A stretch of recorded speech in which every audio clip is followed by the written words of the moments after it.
Kitten Features, and you're listening to Show X Live with Ken in his student accommodation all the way in Scotland, and Wade in his white windowless van? Uh-oh, I better get out of here. Enjoy the show!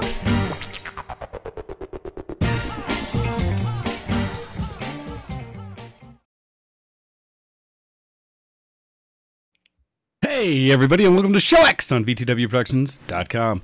So it's funny is, and we'll see how this works, because Ken is trying to jump in as well, and I didn't think he was going to be here on time, so I set up to have Kopii join us to talk about some things right away. So let's see about Ken and getting him in here as well. Let's see. And we shall see if it works via, if I can get him to get on with Skype as well. But in the meantime, hey, how's it going, Kopii? How are you doing today? Hello. It's lovely being here. It's good to be, good to be. All right, let's see if Ken will call it as well. Let's see, I'm going to let him know. Let's see.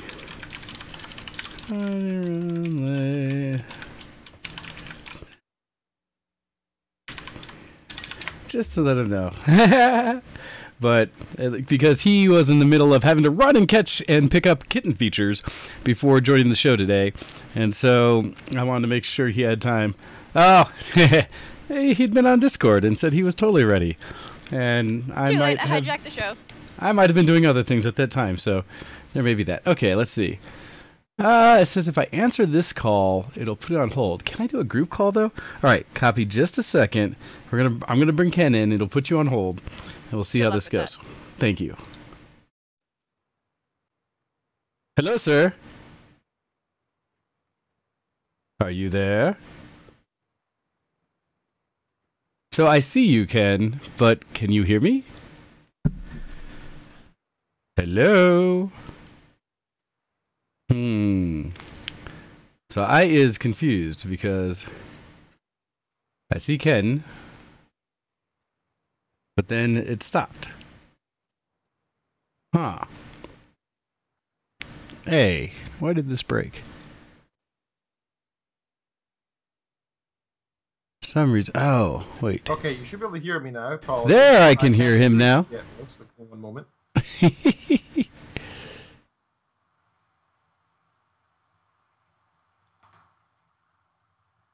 Hello, Ken.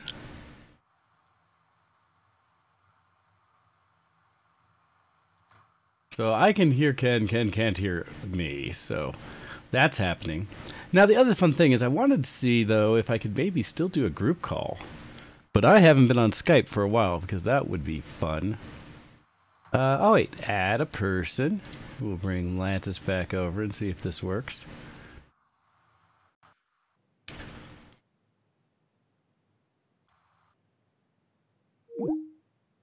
Uh-oh. Ken left, but Kopie's here now. Oh, the joy. Let's see how this works. There. Okay, so I've got Kopii on. This is good. Hello again. Hello. So I added you to the call with Ken, and then Ken dropped off the call. I don't know what he's doing. So, but he said he wasn't able to hear me, but you can, correct? Mm-hmm. All right, so I'm putting that all on Ken, not on me. Fix your stuff. Anyhow, yes. Sorry that this was not worked out prior to us starting off. And yes, Hando, we were trying to do a group thing here. Is that I may or may not have been distracted playing video games. All of the games. Well, and it sucks because I thought I was doing it just right. Oh, hey, there's a Ken. All right, awesome. So now I'm curious because I can see both of you guys. But currently on my stream, I only see the one. And so... actually, see, on my screen, it's beautiful. I see you both just like, it's split screen and gorgeous, and it actually works really well. So how can I get that to go onto the stream properly? If I touch the button, touch the thing. Here we go, here, and check out properties. Got the cops drawn there. Wait, what's this? White chalk. Something tells me that's going to be wrong. Oh no, that's Ken. Or is that both? See. The mysteries of Skype. Somewhat. Wait, Ken, did you go away again? He dropped out. Oh, Ken, what are Hi, you Ken. doing? Anyhow, while Ken gets his sorted and figures out if he's going to learn how to hear us or not, because I'm assuming that's the problem, is that he can't hear us, I am going to instead try to continue on. Let's see. Do that.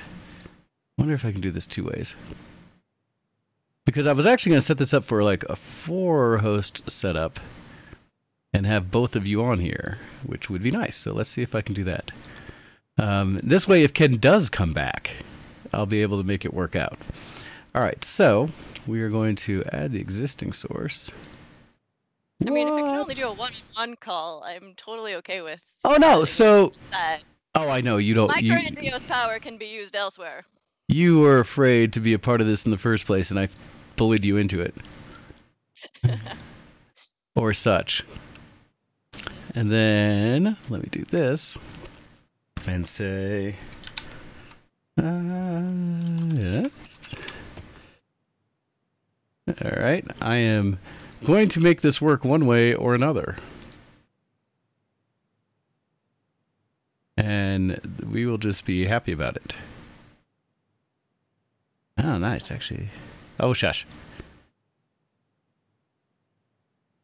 Okay, so I've got things set, and I will transition it like this. This way everyone can see.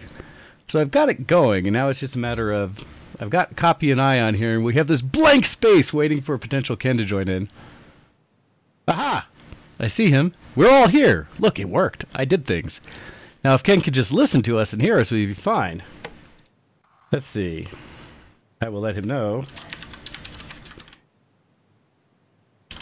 And I heard you. But I don't think Ken can hear us. Still nothing. He is looking perplexed, unsure, confused. Ken. He has left us again. Oh. So what I will do then here, I have thoughts. In the meantime, as Ken's going to get sorted, we are going to go ahead and start things off with the Copster and talk about what what this came about and why this happened. And officially, although this is going to be fun because this will be a little meta as I do it this way, but Copster essentially... Nobody else calls me that. It's just you guys. Well, so actually, I think I don't normally, but I think it's what is it? Who was saying Copster before? Because I would almost always just say Kopii, but I know someone else said Copster, and it's in my head. It's just kind of even though- sticking. Well, okay, it's the same challenge we have for all those on and listening and seeing and knowing what Kopii is that it's between hearing Kopii, other people saying Copster, people saying, what were the other ones? Just ways of pronouncing in general what I believe is a simple name that you have. But it's amazing how I hear differences constantly come up. Kopii. For the most part, Lentis Greyfield, because that's my avatar. All right, we are going to also... Let's see, this may break the internets as a whole. At the same time that we have the Skype call, I am going to try to pick up Ken in Discord. And what's good I'm in a cave. I'm in a cave. Look at this cave.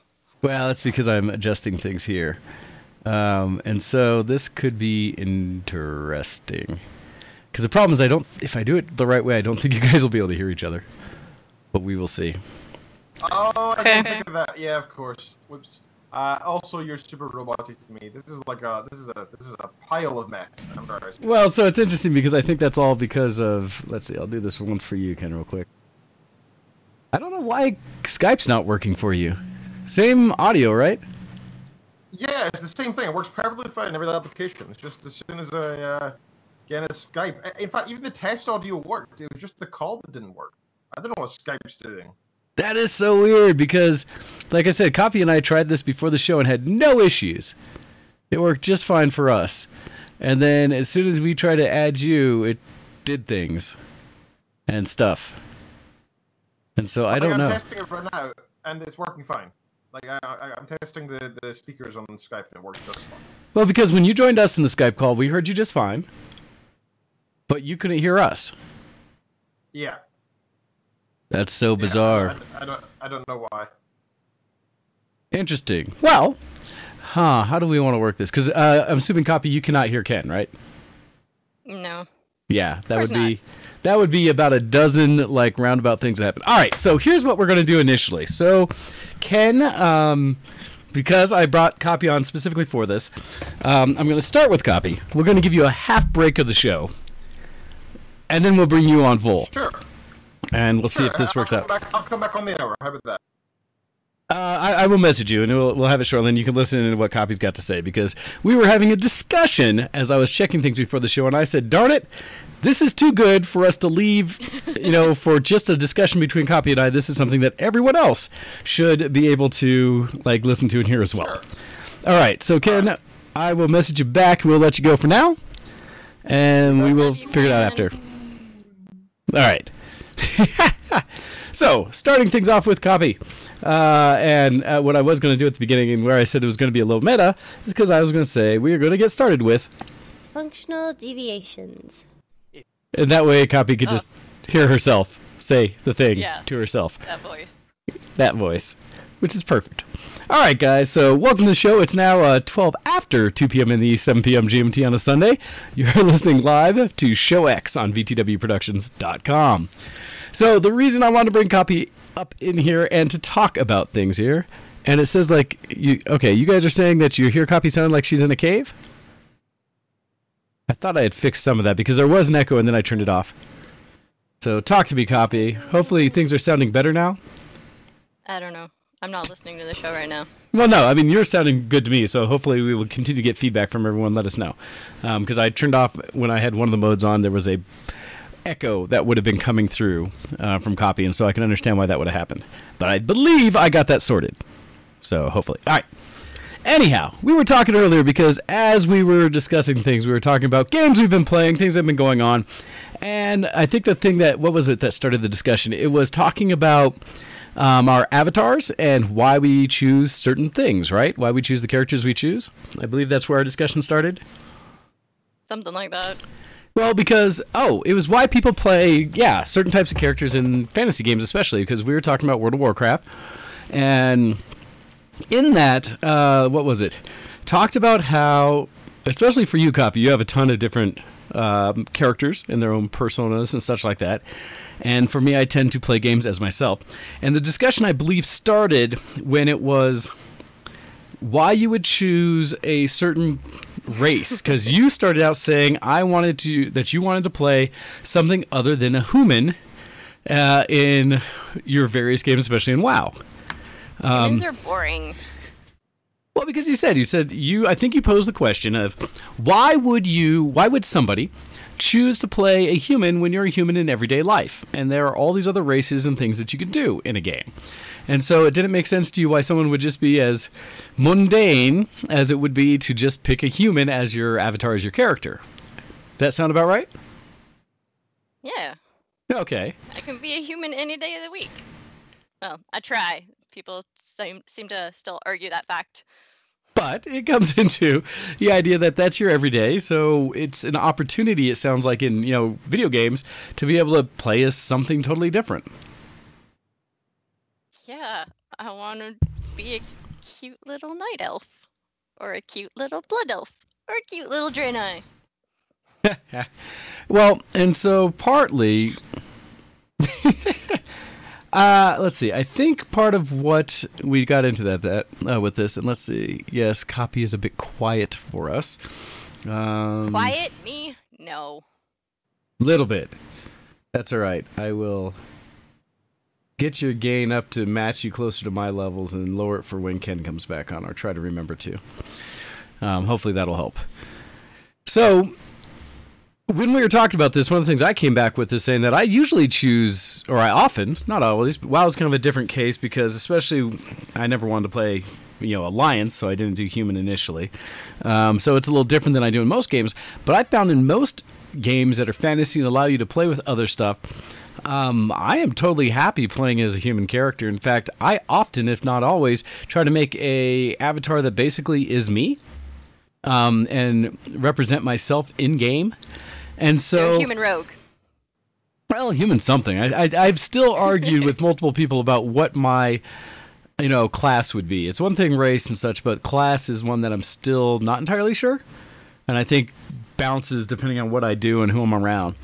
So I don't have ninjas in this game, sorry. No ninjas in WoW. Monks are close in a way.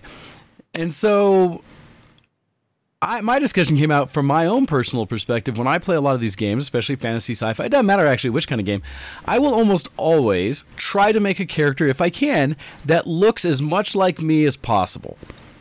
And the reason I said that was, or that I believe that for me, is that where Kopii, you were saying that you really like being able to be something totally different, being an elf or being, just some other kind of creature, character, whatever, and play out that role.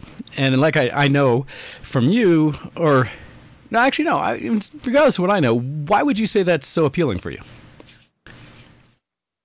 Like I said, I can be a human any day of the week. Well, and so I what just think it's drives you to specific characters that you tend to choose? Like in WoW, what is your main? What race do you normally run?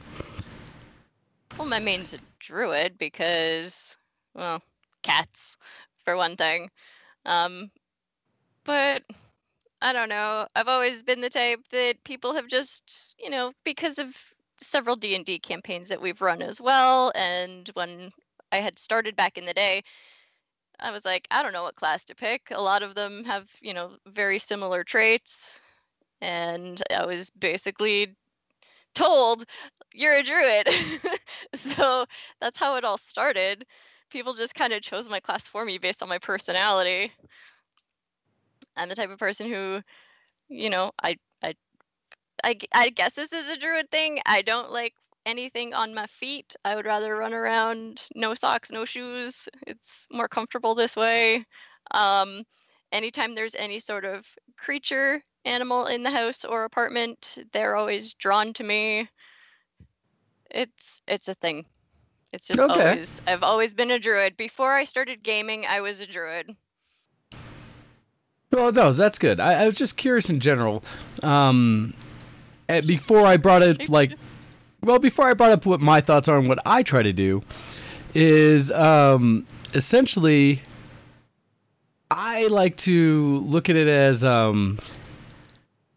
what is it? I like to be myself, but enhanced. I like to take who I am as a regular person and provide the environment where I'm playing the game is my fantasy. Because you were talking about the ability to experience life as something different. And for me, I think my perspective is I like to be me.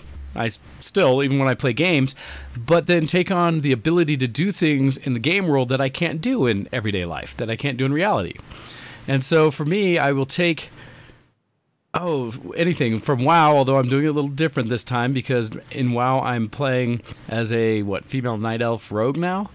But again, because She's adorable. Well, and I did it based off, finding a character name, stuff like that. Is that like when I play Skyrim, when I play Fallout, when I play, heck, any of the games where you can kind of character create, I try to match myself as best I can. Because what I'd like to think is that I am putting myself in this gaming world and I'm doing things that I can't do in real life. Where I think what you were saying, Kopii, is that you like to be these other characters in these different roles and these different personas, as well as do things that you can't do in real life. If that sounds about right. And so it's a curiosity to me for kind of just people out there in general, when you play games, especially role-playing games of any of these kinds where you can make your avatars, what draws you to the kind of character you create and play? Like I said, for me, it's me, but in these fanciful worlds, it's me wanting to be able to cast spells, wield a sword, do things like that, which I'm not really allowed to do in real life. I can't solve my things through violence in the real world normally. And so, yeah, it's kind of this idea that instead I'd like to experience this fanciful world as though it was me projected into them. And so we were kind of just talking back and forth about that difference. And I'm trying to think what got you so emphatic before the show when we were talking. Ken wants to know if we want to date his I avatar, see 'cause what she's he's a saying. star. And unfortunately, I cannot sing as well as Felicia Day, but as everyone will note.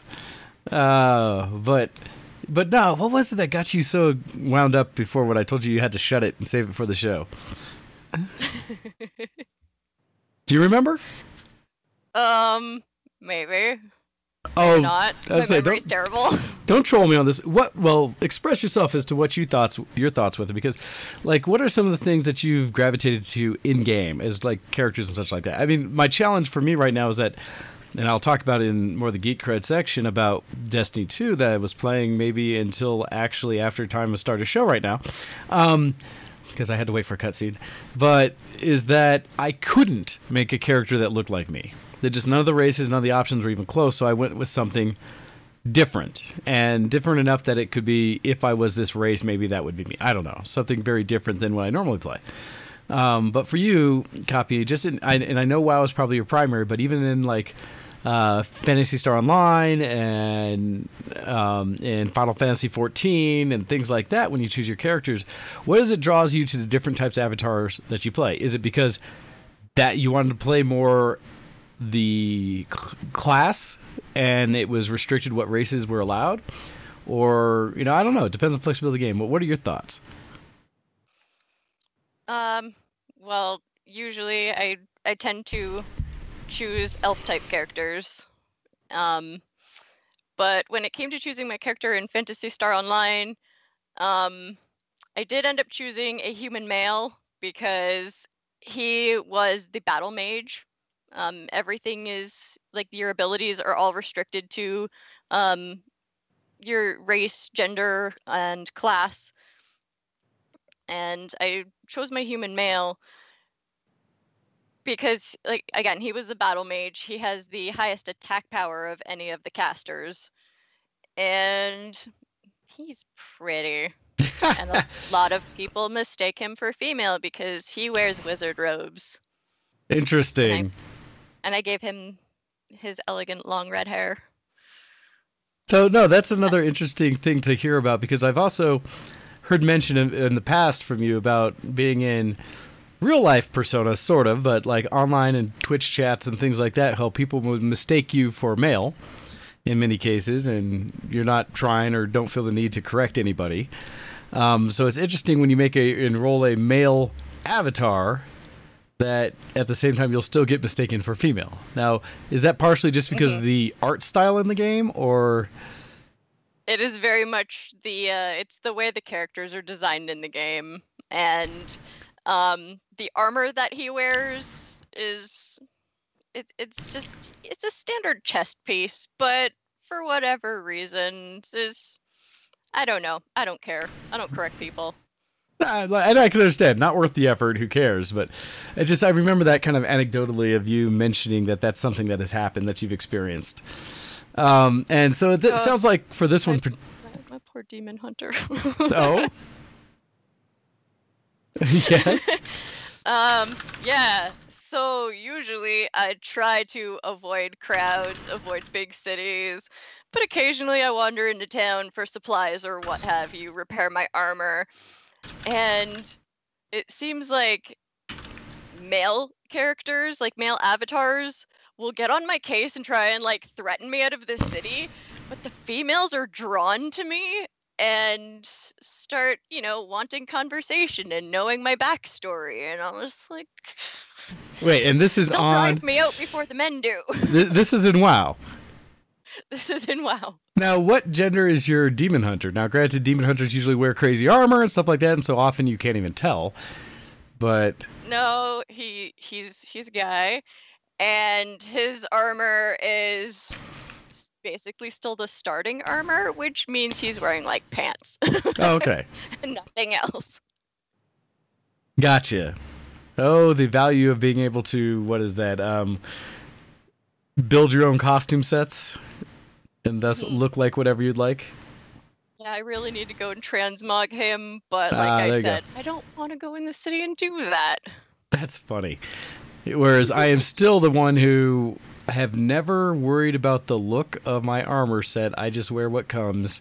Have never transmogged, don't know anything about it other than it exists. And who knows, maybe when I max level at some point, I will think, oh, I care to look like something. I don't know. It's just never bothered me. I've always just thought, oh, look, it looks different. And actually, I don't know if it's just what came with some of the regular updates of WoW over the years, but everything I've put on so far, I think, looks fine. I haven't run into anything that looks weird or really out of place with what I'm wearing. And so that's something that's kind of an interesting thing. And so, yeah. Huh. Plus, I mean, now there is that piece of the discussion, at least a caveat on any discussions about when we bring up WoW and look, feel, and character type, is that VTW is primarily playing on Moonguard, which is an RP server, and so there is an opportunity there that the people coming up to talk to you are trying to roleplay and actually talk to you. And so, yes, there's that. Aw, yeah, Hando. You're hot. Nice. You had a Moonkin dancing all up on him. Getting all Moonkin in that. Well, we were having a discussion, I think, at some point yesterday when we were gaming. One of the last couple days when I think Ken got off of the game at that moment. Some things about his Worgen and how he should really be... what? He should be our de facto telling us how things should be because of his wolf instincts. Things like that. I think we were talking a little bit about how he should be role-playing. Actually, knowing Ken, he should be the one role-playing the Worgen that absolutely hates that they're a Worgen more than almost anything else. And thus why he wears all the costumes and things constantly. It needs to tried to do that with Zelgadis. I did initially roll him as a Worgen rogue, and I was just like, nope. That's funny. Well, I mean, when I did make most of the characters, when I've made them, I try to keep them. If I actually build a character based off of an existing IP or character in anime or something else that I enjoy, I do try to play them accordingly and somewhat RP it. And so, yes. And yes, Kurodesu, the Goldshire is the place to be if you're on Moonguard. Especially upstairs, and make sure you're not on war mode. Or else it's a whole different experience. I was gonna say, you're in war mode. There's nobody there. I'd say, for me, it's been pleasant. And it's funny because... It was so much easier to try and fight and, like, go through the town and collect, like, the turkeys for Thanksgiving. Because there was nobody at Goldshire trying to hump those turkeys. Wow, I wasn't aware that was something that occurred. Turn war mode off and go to Goldshire. I guarantee you will find druids out there doing things to the turkeys. That does not appeal to me in any way. That sounds horrible. Wow. Wow. Okay. Yeah. Anyhow. Moonguard, Yes. guys. Moonguard and druids. Druids are the worst. Stacking druids. So, but as we were talking about, like, the whole just character creation thing, and, you know, that it intrigued me because I always just wonder if I'm just the boring one in that I try to make myself in games and I try to play the game basically as I believe I would in real life. And so it's an extension of who I am into a digital world. And I wonder that too because I see that so often in even anime projections. Like, there's a current trend in anime of a lot of shows that are based on the idea of being truly sucked into a game and thus living life. In a video game. Yeah, living life in a video game according to the rules of that world. And in most of those, it seems like the characters being portrayed in the game are a fanciful version of the people, and rarely do they actually represent themselves. I think the one that actually did it close was Sword Art Online, where, at least for the main characters, and they did this purposefully, they were playing avatars that looked very similar and who were very similar to themselves. And granted, I think the one difference there was showing that, you know, in real life, most of the gamers in Sword Art were very much shut-ins and didn't really get out and experience the world in any way. And so them extending into the digital world was their outlet. And I think that, I guess in many cases, that probably can apply in this sense as well. I admittedly tend to be somewhat of a, you know, outlier when it comes to hardcore gamer world, in that I just as often will get out into the world and do things, let alone stay and play video games. Probably why I'm not top tier anything video game. I don't spend the time. But I do know people who are much more recognized in their lives or where they enjoy themselves in their video game world versus their real world. Because, I mean, heck, we all play video games as a bit of an escape, right? That's normal. So, no big deal there. That's my whole weekend. Well, hey, nice thing is it's been a holiday weekend here in the States, and I think a lot of us took advantage of that. I've done more gaming in the last couple days than I normally do in a month, I think. So, that's been a thing. That's been fun. Yeah. So no, but that's part of why I wanted to bring Kopii on. We were just having an interesting discussion, I think, before the show about avatars and kind of how you are and such. And I'd be very curious to hear. I mean, we heard a little bit there from Hando, but from anybody out there who hears this episode, to kind of just either email in the show or comment on the YouTube about why they choose the avatar they choose. You know, what is it you like? And it can be, like I said, and you mentioned it, Kopii, as a restriction in one of the games of, you know, having certain classes or the exact character you want to play being restricted to certain races or gender. Other games are much more open. You know, the Bethesda games kind of let you do whatever the heck you want, and if the sliders allow, you can probably make a character that looks almost a mirror image of yourself digitally. I've done that in a couple games, really trying to make someone look like me, spending far too much time on the character creation. And then, and one of the arguments I've heard from a lot of people over the years, especially at MMOs or any game where you can see your character third person, is kind of something that it reminded me when you mentioned it earlier about how pretty your character is that people want to say, well, if I can quote it to some degree, if I'm going to be looking at staring at the back end of a character all day, it's going to be a fine looking piece. Right? Yes. People that often tell me if they're going to spend any time looking at the backside of a digital toon, they want it to be one that they're at least attracted to, and so they don't. And I don't know what that translates with, because I don't look at my character's butt, I guess. I don't know. I've never run into that because I'm too busy playing the character, not playing with my character. So that part I've not understood myself, but I've heard the argument a ton, or that mentioned a lot, so it has to be a thing, and I believe it. It's just not something I take into consideration when I'm making characters. I use that logic when making Minna Twilly that I have right now in WoW, and yet I don't look at her butt, so I still don't know what that's about. So, but I would be very curious to hear from everyone else, like, what are your thoughts and what brings you about it? So we'll see. My characters are like 50-50 male female, so it's like my cosplay roster. Well, that, absolutely. Half male, half female, I don't care.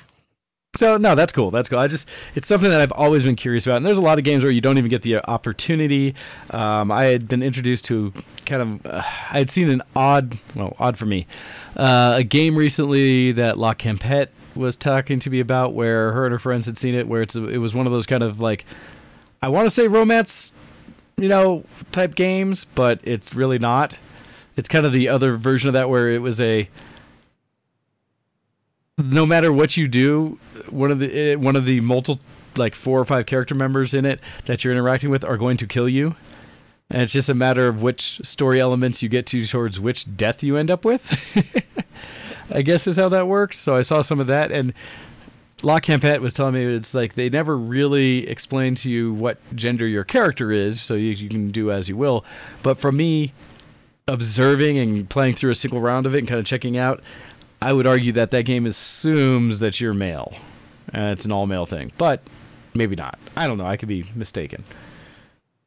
So anyhow, but that's it's always interesting for me to see how people project themselves in games, and whether they're doing it as a representation of what they would like to be considered in the real world, or just truly as an escape and something to be totally different, and see how experiencing life other works into their lives. So we'll see.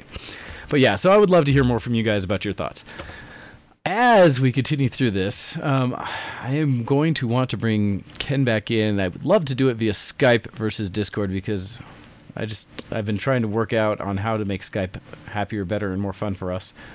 as well as I have thoughts on whether I can get rid of using the mixer at all. That seems to be what causes the robots primarily when we have discussions. I have thoughts of how to optimize even further, so we'll see. But I did want to allow us to talk real quick, Kopii, since you're here, about what you are doing and how people can see and follow the works that you do. They can't. And stop being sarcastic. Stop being sarcastic about it.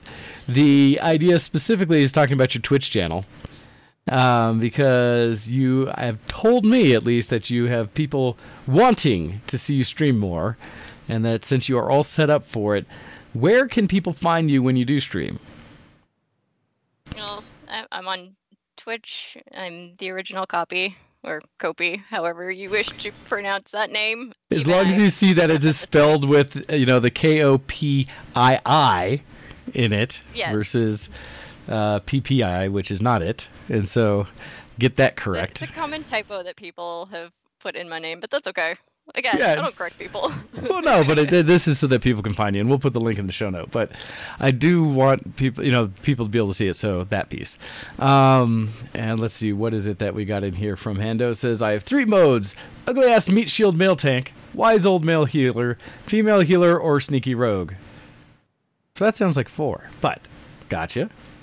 And then Ken says, I pronounce Kopii as Cop-I-I. Which is extra Kopii. Kopii. Kopii. So, yes.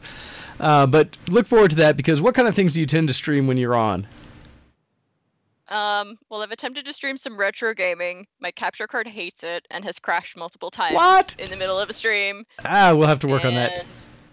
Aside from that, I do have my old Genesis games that I play through Steam.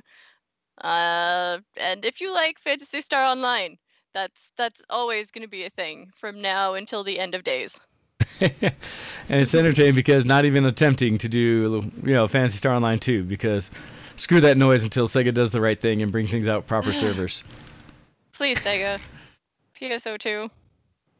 Yes, I know. The pain is there. We are long past early 2013. I want my release date. So yes.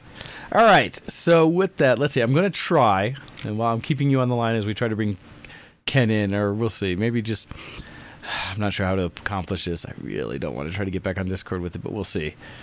To bring Ken back in so that we can have our normal weekly entertainment and catch up with what he's been up to. But I will say, Ken, give it one more shot of coming in and trying to call into the Skype, if you will. And if not, then we will drop things out, change things over, and see how it works. It's really interesting how the landscape of this changes depending on what I do. And so, because what's nice is I can see, Ken, that you've joined in perfectly, but you still, I'm assuming, cannot hear us, which is unfortunate. So when we go to transition out of this, what I'll do is I'll give you a call back here, Ken, directly, and see if that helps things. And if it's just the group call for whatever reason is freaking it out. And then we will say goodbye for now to Kopii and say thank you for coming on and starting the show, as I wanted to have that discussion. Although you didn't get nearly as emphatic as you did beforehand, because now you know you're on show. As you're being all reserved, right? That's kind of a thing that happens. It's super awkward. This is as awkward as I am on my stream. You got to learn. Just have a conversation with your people. Makes it so much easier. All right, so since Ken's not talking, I'm assuming he still can't hear us. And so we will go ahead and let you go, Kopii, and I will try to bring Ken in directly to a call and see if that'll work through our Skype today. So, all right, thank you for sharing that a little bit, and I will chat with you another time.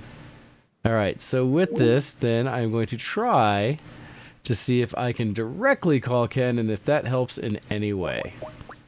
And so let's see what happens here. And he said, no, screw you. Go away. I'm not going to do it. Or maybe he'll call me. We'll see. It wasn't even just that the call didn't go. It said denied. He's going to force me. He's going to force me into trying to do it through Discord again. Which I will at least prep for that. Let's see. I can try. All right. We'll try this way then. I think I can still do it both.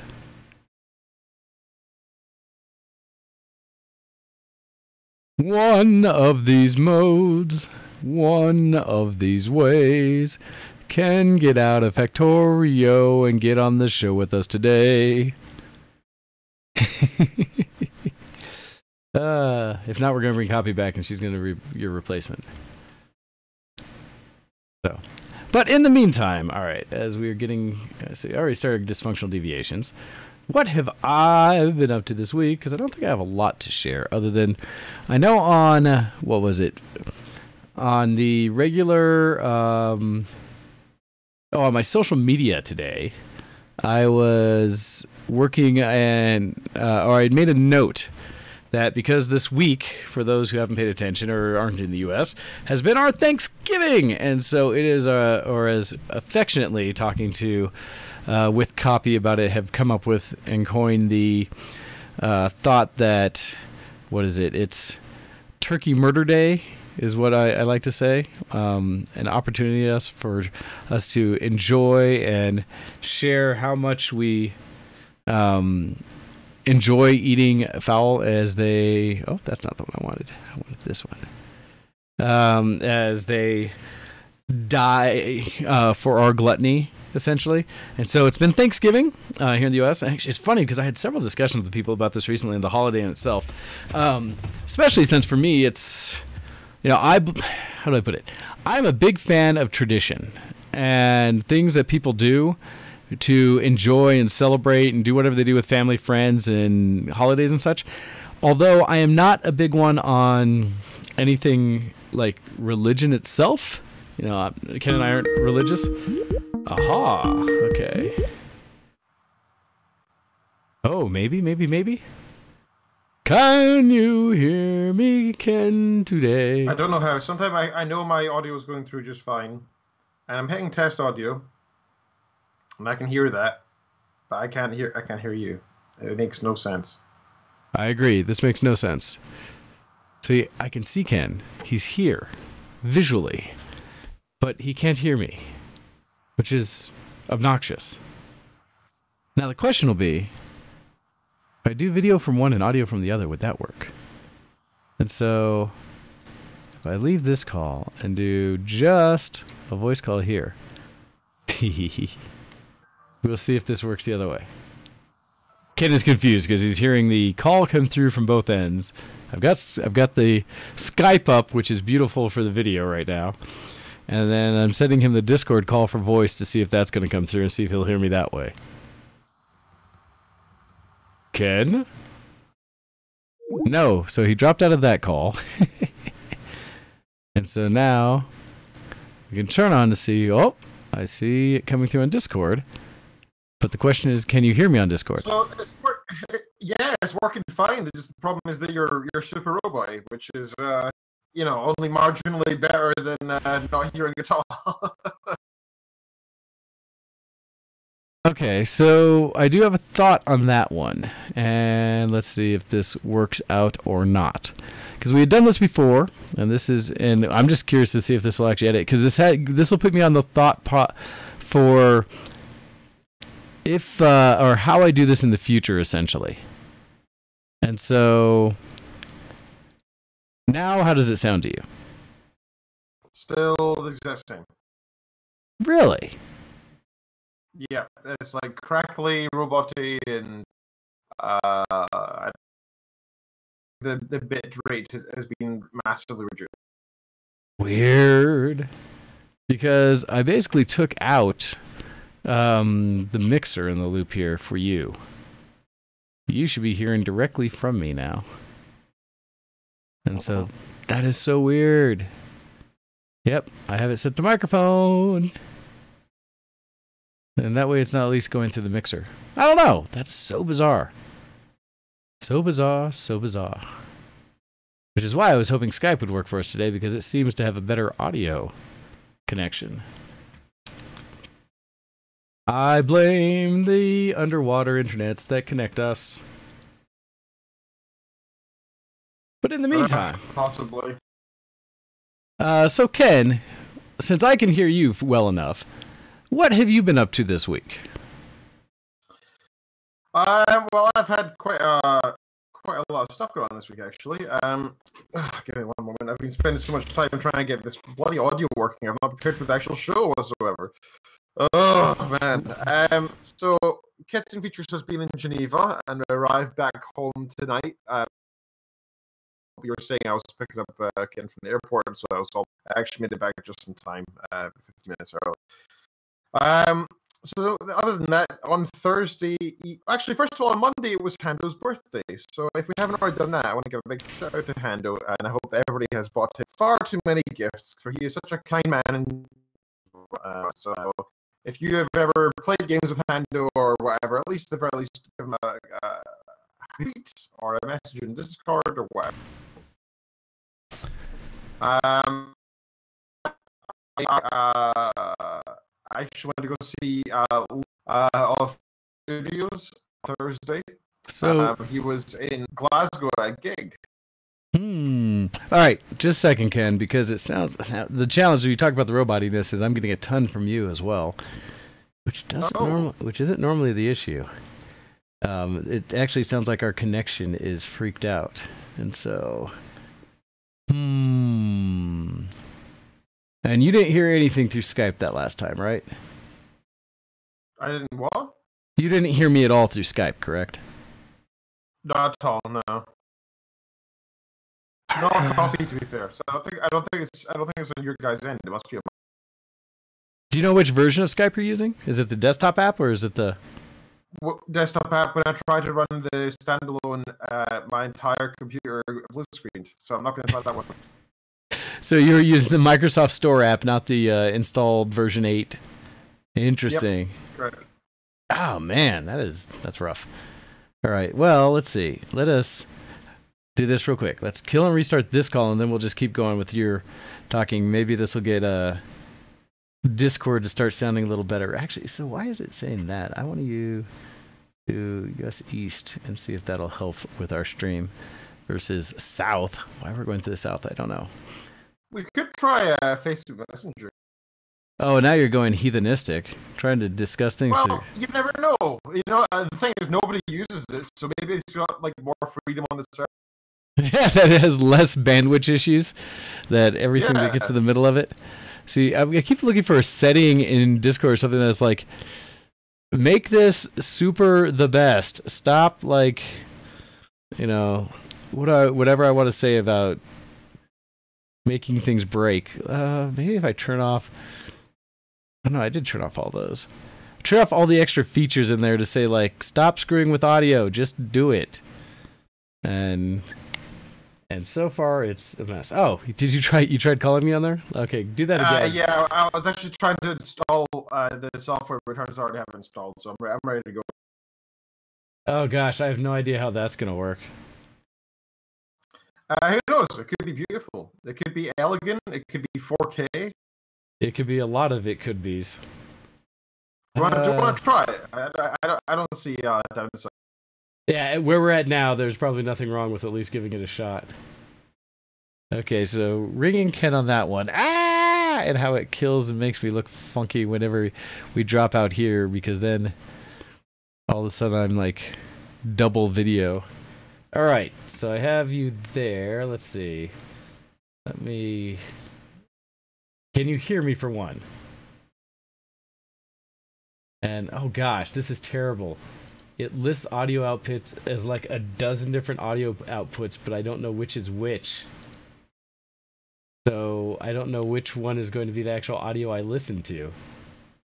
Oh, come on, you butt. So the problem now in Facebook, actually, what I should do so that people can at least play along. Let's see if I can figure this out. I don't know how to make this one work right. Okay, it says you can hear me and I sound great. Let's see, it looks like I'm in chat. Let's see, I can hear you, you sound great. I saw you in yours, but it's how do I hear you back? Okay, so what I want to show, let's see, can I do this main display? No, that's not working. that worked. Okay. So, what I have is a static face here of Ken. And, like, I see him. And, okay, see? There, he's moving. It's a thing. He can hear me now. Wait, talk? Oh, I can hear it. Okay, talk again so I can see if it actually comes through as something that'll see it here. Okay, so here's my challenge. I can hear you, but the audience can't yet. Because my microphone, easy. You see it pouncing, it's there, it's great. Okay, it's which output, because I just have this listed as outputs 1 through 10 as audio options that don't have actual names associated with them. So thank you, Facebook, for that. So I'm going to assume if I go into my audio, like Windows audio thing, this sound option thing here, maybe I have too many. So headset, Rift audio out, speakers to me. Where I want him to come through is this cable, or I want him to come through the aux input. Because that's how you guys will all hear him. And so, okay, talk right now, Ken, so I can see which one's coming through. Speakers, and it kind of was coming through the cable B input. Let's see. Which is not the... Oh, weird. Why would it come through there? No. Okay, so, go switch this again. Audio 3. All right. Now, let's see. We'll do settings there again here. Now talk to me, and then we'll see where it comes through. I got nothing now. Awesome. Audio 4. All right. Again, chat with me. Nothing. This is great. I love that it's got all these audio options and none of them seem to work. Hello, hello, hello. Okay, why? And it has this little test button too, which allows me a little play thing that I think is playing something. But I can't tell where it's supposed to come through.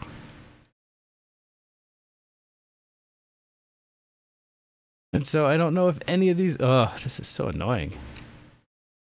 So that's going to be the challenge with trying to use a Facebook audio solution. I don't know which, if any of these actually will work. Are you still there, still talking? Yeah, no, I know you're sending. It's just which audio thing I am pushing through is what matters. Is the issue. And so it's not that... Huh. What? Kuro, that sounds amazing. A 500 fiber connection.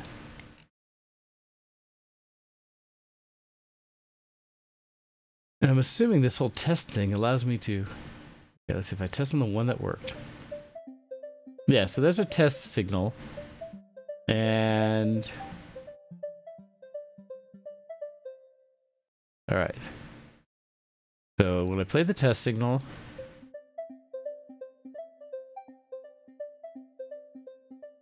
Maybe it's just too quiet.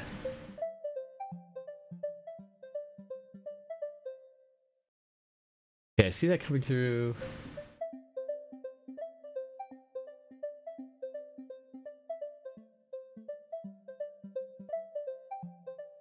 Alright, maybe that will work.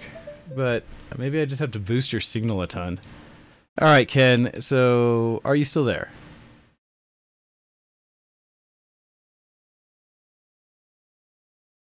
Hey, Sadutha, thank you, by the way, for the host. Because it's hosting me failing with everything that I'm trying to do as I try to real-time adjust things and build stuff for it. But it looks like, did the call drop, Ken? Let's see. Crap! I'm still trying to figure it out. Yeah, I'm not going to say it yet. Not now.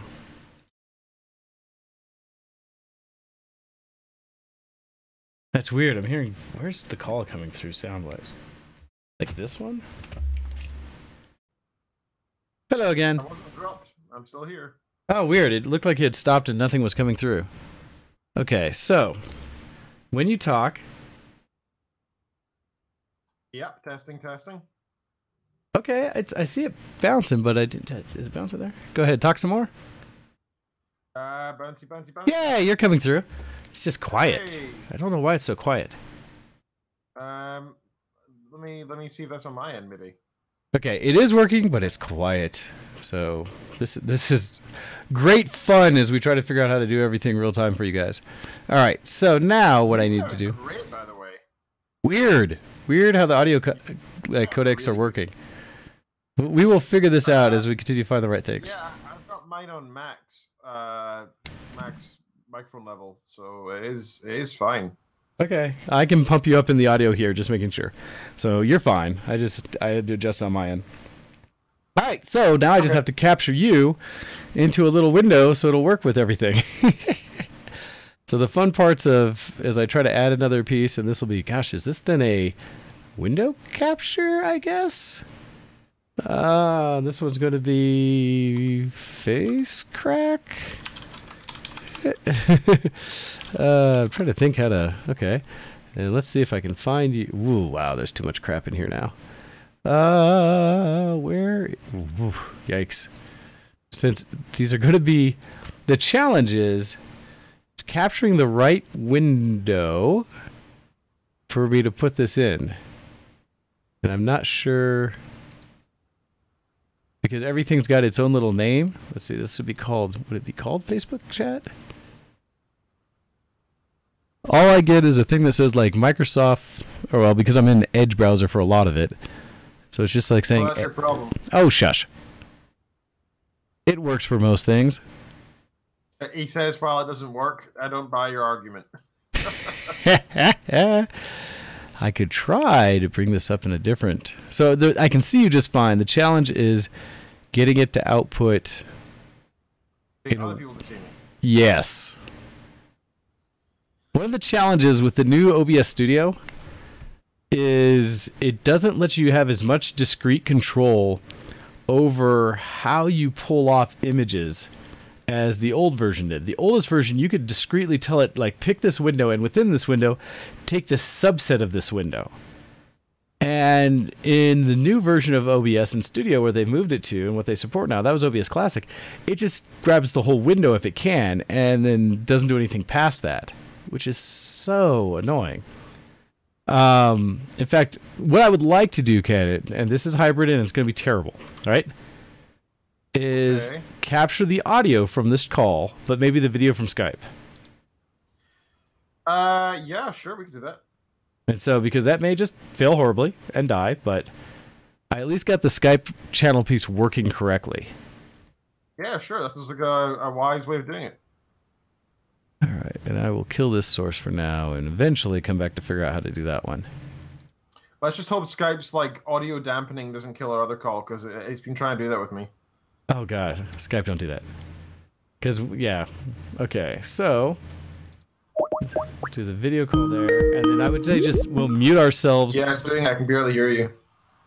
Oh man. Let's see. I can't hear you call anymore. So I wonder if, yeah, weird. So if I mute that, and maybe you mute yourself as well? Huh. So annoying. It's like, could I just do video on one and audio on the other?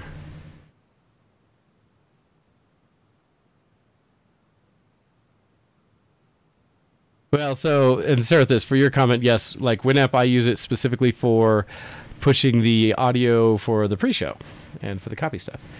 All right, so we'll kill that. And we will go... Okay, no, it's not working for me at all. It's one stealing... It doesn't allow the video to be used... It doesn't allow the video drivers to be used both by the Facebook call as well as by Skype. So it won't let me actually have video on Skype when we're in the Facebook call. Interesting. As well as it mutes my entire system except for Skype. I looked at the options. I didn't see any way to undo that because they've removed all the extra functionality in an attempt to make it all Windows appy and useless. Oh, weird. Weird. Okay. Well, so the nice thing is at least here you can hear me. And so, let's see. Can I... Oh, this is not going to work right. I'm sure it's not. I'm trying to find multiple ways to force things to work. Oh, interesting. I could almost force it through a separate video call. Huh. What did that do? Oh, no, that was just a login to Facebook. That's not what I wanted. Shucks. I was trying to make OBS grab it via a browser, and that didn't work. There's so many little options and so many ways that it does not work. All right, so we have you in audio, which is what matters, and we will continue with that. Sure, let's do that. And I will play with trying to, let's see, there. I will play with trying to get it go. So anyhow, in the meantime, while we have audio working and I can play with everything else in the background, Ken, continue to tell us about your week. And you mentioned, last thing we heard was about Leo, and you just started to tell us that you wouldn't sell that. So yeah, we went to go see Leo. Me and my good friend Graham. We went and saw Leo, and that was a lot of fun. Went through Glasgow, and we tried to go to a Mexican place. Turns out they were like massively overbooked, and we had no chance of going there. So we ended up trying to go to where did we go? We went to Subway instead, and then we ran to the entrance of the concert, thinking that we were like just in time for doors to open. And then we were, and since Leo's like big online, but not big, in the real world, I sort of assumed it'd be quite a small gig. But oh no! The queue was around the corner. Yeah, it was huge. All these metalheads and old and young there, which I was quite surprised at actually. I really expected it to be just like people in the 20s maybe, because it's all pop covers, right? It's like pop and metal, so. Yeah, but metal is so much. Metal is such an older person's thing. Oh, metal is, but not pop, right? So I just expect that's what I was expecting. So that was pretty interesting to see that not happen. The concert itself was really good. It was really packed. I'd say there was about 500 people in there, and there probably was enough space for 400. Nice. Drinks were overpriced, but the band was awesome. The sound guy screwed up quite a lot because he kept like muting Leo when he was singing and stuff, which is a little annoying. Yeah. It clearly had quite a lot of like backing tracks and stuff going on, but they were also very clearly playing themselves, so it was fine, right? It was a mix of like pre-recorded with the actual things, because there's a lot of noises. Like if you think of Ghostbusters, the intro to Ghostbusters can't be played on guitar. It's like it's synthetic, so it must be a backing track, right? Okay. So, or you have to do some really odd things at the real-time effect of it, but yeah. Yeah, exactly. But they did it. Honestly, such a good job. Both Leo, the drummer, and the guitarist were all amazing. The guitarist really reminded me of you because he looked just like you. Maybe a bit bigger, like a bit bigger dude. But he had like the big frozen, and he I don't know. He just had some similar facial expressions and stuff. But they honestly they rocked. They were really good. I was headbanging, having a good time. Graham enjoyed it, but not as much as me, I think. I think he was a little put off by some of the songs. Like, he enjoyed some of them, but some of them was like, why are they doing Ghostbusters, man? And I'm like, why wouldn't they be? It's great. I say, did he not know what Leo is? Oh, he knew of-ish. But he's not, he's not like, looked into it thoroughly, right? So it was really enjoyable. It really was good fun. Then afterwards, we went out to a couple more bars and stuff, and before we knew it, it was time for last call. And we were like, "Oh crap, what time is it?" And we realized we had 4 minutes till our last train, so we had to run like a 10-minute walk in well, it was 4 minutes for the train, so we had to get there in 3 minutes, then get through the ticket barrier and everything and all the people. And we managed, but as I said to you guys the other day on Discord, I actually developed not actually a cold, but I had such like fat guy syndrome. I ran so hard and so fast, and I sprinted the fastest I could do, and about halfway through that run, I was at my limit. But I had to keep going, or otherwise I'd be spending £100 on a taxi to get home that night. And I was like, screw that. I needed to get home for the dogs as well because they were already alone for a few hours. I had to get that train, so I ran to the best of my ability, and we made it. But it was hectic. Also, Graham actually stored some of his like clothing, like a spare jacket and some gloves, some nice leather gloves, in my backpack. and because we were running, the backpack opened up while I was running, and they sprawled out into the street without either of us noticing. Oh no! So he lost his clothing, which I felt bad about. But we managed to make it on the train, so we were both pretty pleased that it didn't cost us a bomb of money to get on the train. So that was good. That was kind of a good fun night with lots of stories to tell and such, and that's always good. What else did I do? I think that's most of it. Kitten's been away, so I've been doing a lot of cleaning in the house, which is really exciting. I blasted through our laundry, which is really exciting. It genuinely makes me so happy doing that because we've always got like a big backlog of laundry. We do enough to keep us going. Yeah, and that's that, right? Like usually I'll have like 5 t-shirts and like 2 pairs of jeans and a bunch of other stuff, and that's that. But now I've actually blasted through 3/4 of the laundry now, and my cupboard's full again. It's weird. I actually have choices of what to wear. Oh gosh, I know how that feels. I unfortunately have laundry on the floor and in piles, and it needs to be put away. Actually, I have too much laundry because I go to put it away and my closet's already full. But when I finally do take the time to kind of put it together, it's like, oh look, I do have all these clothes.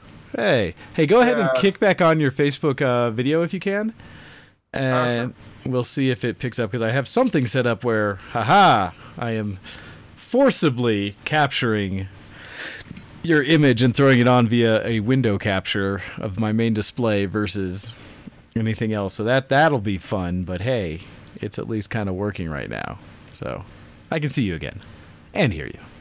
And the quality is surprisingly better than anything else we've done. Yeah, I know, right? Maybe we should do the show on Facebook from now on. Oh, God. Seems to be pretty good. God, that sounds so bad. Hey, if it looks stupid but it works, then it's not stupid. And we will continue. What we'll try to do in the future, and when we find a time this coming week, is test and do some of these things when not on air. So we can actually give you a full show. Fun. Yeah, Show nice. X is 25% technical difficulties, 50% tangent, and 28% us talking about our own gaming, then 5% geek news. If that. Yeah, exactly. If that. Yeah. Oh, yeah. So regardless, let's see. Okay.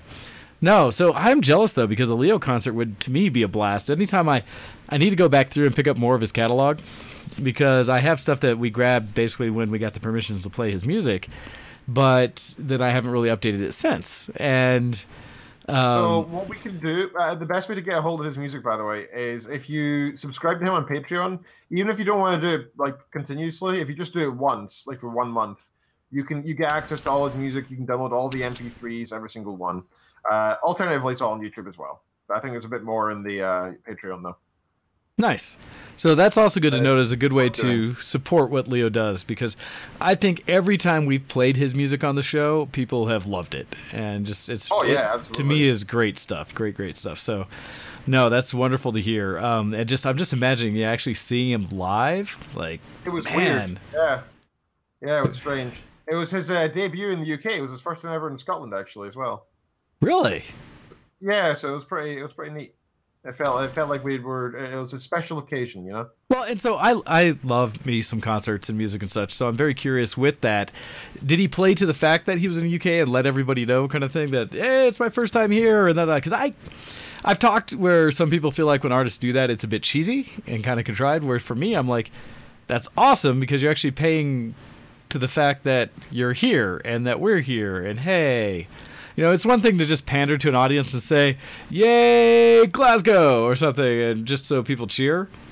But, when I went to the Beck concert, the fact that he was like, nah, I wanted to make sure I brought a whole new set to Red Rocks this year, because last year when I played these songs, it was great, and I love Red Rocks. Looking up the sea of people here, it's always amazing, and the sound and the acoustics. So being up here in Colorado is phenomenal. And we usually get a lot of the artists who complain because of our altitude, and therefore they can't breathe, and it makes our sets a lot harder.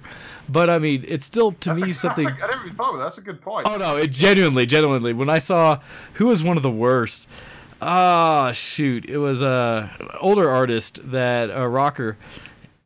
Oh, it was Zombie. Rob Zombie. When I saw him, really? Yeah, when I saw him, he was sitting there like, "Oh my God, damn Denver!" because he did, like, he was singing some of the songs when we get into them. He had to get warmed up for it, but he was losing his breath a few times, and it was great because he was like, all right, you guys know this song, so you're going to be singing more of it because I got to actually breathe. And things like that. But it's, to me, just more genuine. Like, because I know artists go on tour, and I've looked at tour schedules, and they're traveling as much as they are performing. And so it's got to be tough to keep that in check, right? To keep knowledge of where you are at any given time. And so that's why I was kind of curious from, like, Leo and what you saw. Did he, you know, pay homage to, like, I'm here in the UK? He did a little bit, yeah. He said some stuff like that.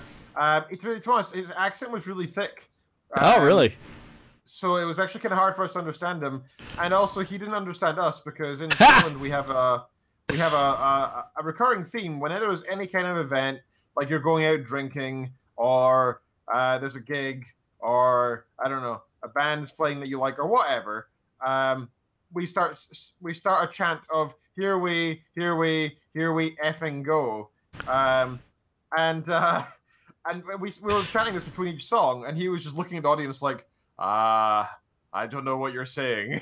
Yeah, like what is this? Have I upset you? Are you excited? That's funny. Oh man. Yeah, I would, if I was at an event in Scotland and was doing that, I would have no idea, right? I'd be like, yeah. So I can understand. Well, especially, I'm sure the energy coming off a Scottish audience. Well, and I have to imagine Leo's music would fit fairly well with what I would assume just genuinely Scottish people would like. Just that heavier kind of like raucous music. I mean, now his still being geek and kind of on the side, but just like, I feel like metal would be, metal or rock would be popular. Most Scots as people who would enjoy metal. I think metal is kind of a still niche thing even here. Really? Oh, absolutely. Interesting. I'm totally bringing up just like my own vision of Scotland and such, that it's either I would figure bagpipes or like, you know, type things, or straight up like metal. It's just what in my head seems to fit. No, I'm afraid not. No, we prefer, I don't know. In general, we're just like America, I guess. Most people prefer pop, sadly. That's just the way it is. Hey, pop is pop for a reason. It's what is popular.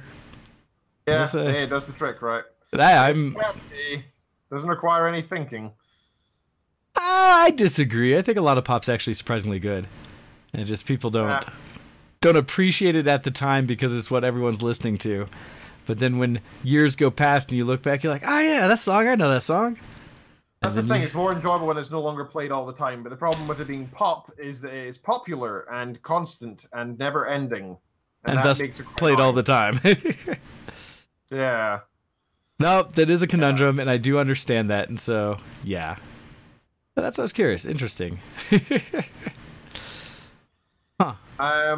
But yeah, I think that's most of everything I want to mention this week. Nothing else particularly exciting happening. I did make a little countdown thing today. Like one of the, there's one of those stupid how many days till like things you can do on websites. Okay. 35 days, 9 hours, 45 minutes until we leave for the airport for Vegas. Nice. I was going to say, I knew it wasn't for Christmas as such, which would be the next major worldwide holiday coming up. 1 month to date. And so that's why I was curious, what you'd be counting down to, but that makes absolute sense. So, yes. So, needless to say, Sunday the 6th of January, I won't be on the show. No? No, I don't think so. I'll be there. I'll be here every other one though. 23rd, 30th of December, they're fine. It's the 31st we leave, but it's the 6th we won't be able to make. That makes sense. Not a worry. So yeah, I think that's. I think that is an understandable thing to do. But yeah, that's everything on my end. So I'd normally ask you what you've been up to, but you've already probably done that with Kopii.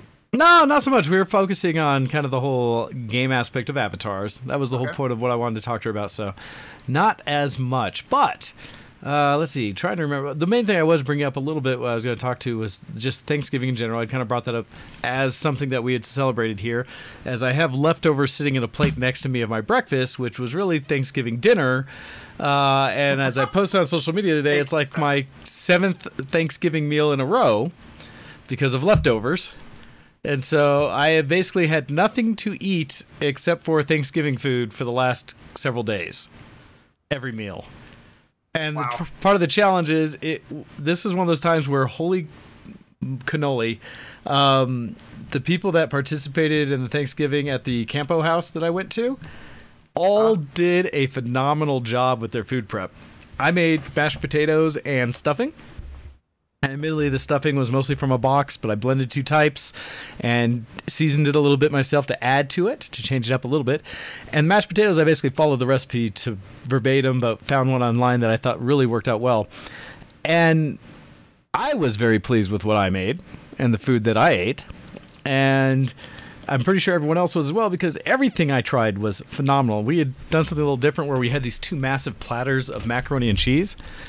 And we put both of them on the smoker that we had smoked the ham in for several hours beforehand. And so we'd finished crusting up and melting all the mac and cheese in the smoker. So it has the most like barbecue kind of,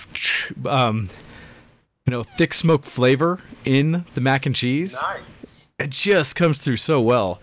And then the ham that was smoked on there has got to be one of the best hams I've ever consumed. And that says much, as my family used to do pig roasts and whole hogs and stuff like that all the time. And so this one was... So just everything came out so good. And so while I guess sometimes I would get tired of the same food over and over, I haven't. It's just so good. The challenge is I think I only have enough leftovers for maybe 2 more plates. Oh, no. Which will likely be gone today. I actually checked in with the Zons because, with the Campos family, because the last couple days they've been saying, "Oh, we got so many leftovers, please come get more." And I was like, "Hey, I took a huge platter of it." Today I was like, "Hey, I might have to come over for more." And El Campo's wife told me, "Nope, we basically have had nothing but Thanksgiving as well since Thursday. So we finally got through most of the leftovers. Don't know how much we have left." So that was entertaining. Wow. Yeah, no, it's good. It's good. Good. No, so I've been having a great time with that, just eating. Around it though, and this is more, I guess, from the geek perspective, but I have been looking at multiple times the Steam Autumn Sale. Yeah. Yeah, because it's that time of year where, hey, we have the autumn sale, and we'll likely get a Christmas time frame sale as well, some kind of winter one. But I was mostly good this time, because I will tell you, in this autumn sale, it seems like almost everything on Steam was on sale. And I only bought myself 2 things, I think. One somewhat by accident, because I'd already had it in my cart as a maybe I'll get it, maybe I won't. And then something else came up that was super cheap. It was like $2 or $3 for something that I was like, I'd play this on occasion. And I went by, and it's like $20-something. I was like, wait a second. And I looked, it was like, oh, that's because the other one's in my cart. Maybe I should take... it's just easier just to say bye. And so I ended up getting the other one as well. But in that, because I forget what the little one was, but the one that I didn't kind of intended to, and ended up getting regardless, is Moss, which, if anyone's seen, it's a... it's a VR enabled game where you help a mouse around through kind of like an adventurer, in and out of areas with enemies and such, and you're kind of this Overwatch type deity or something that's watching over him and influencing. Because I don't know how well you directly control the mouse versus watching, but I have not played it yet. That I have not had the opportunity to play. It's more just I picked it up and was like, haha, do this. But I am curious if anyone else was a little more disciplined than I, or maybe less so, and took the opportunity to pick up some great sale items. I did gift a couple games, and so some people need to log back into their Steams who don't often, so that they can see them, since I did do that. But beyond that, I think that's mostly what I did. Did you do anything with the Steam sale? I did one thing, and one thing only. So I looked at my wish list, and I saw that literally every single thing that is currently actually out and available that's on my wish list was on sale. Right? So I was like, damn, that's annoying. Heaven forbid they taunt me with all of the things that I wanted to buy, but cheaper. Yeah, so I looked at that, and I said, well, you know what? I'm actually pretty happy with games right now. The games I'm playing, I'm enjoying. I don't feel like I'm running like out of steam on those steam on those games. So I don't really feel like buying much. But I said, you know what? There's a couple games here that are down to such a tiny little price that I even though I'm okay just now, I might regret it in the future. Yep. So I decided only the super cheap ones that are also rated to be very positive or above, right? So I said £5 max. And I managed to, under that price, I managed to buy 2 games. This Swapper, I know nothing about it. I know that I once added it to my wish list, and I know that it's got very high ratings. Okay. And also, exactly the same thing with Crypt of the Necro Dancer. Don't know anything about it, but I know that it's got very high ratings, and it was less than £5. So I now have those 2 games, and I have not played them because I'm not interested in it right now. Yeah, well, they're for the future. I am similar in that I'm a huge fan of the, it is under £5 type thing, under $5, and almost a no-brainer. I could just get this, and at some point, who knows? Those I tend to get. The one that I've been lingering, and I do this constantly on because there's an additional cost that's not listed in the price of the game, which I don't have right now, and that is Rocksmith, because I've been wanting it forever, and it's 70% off right now, so it's like $9. But I don't have a guitar. An electric guitar is so cheap. You can go to a secondhand store and get like a good enough one to learn on for like $25, $50, no problem. I know, but it's that thing that I don't want one that's complete crap. I want something that I can at least... It doesn't mean it's crap, man. I'll have you know there's a lot of good guitars at their secondhand stores. You ever listen to Smashing Pumpkins?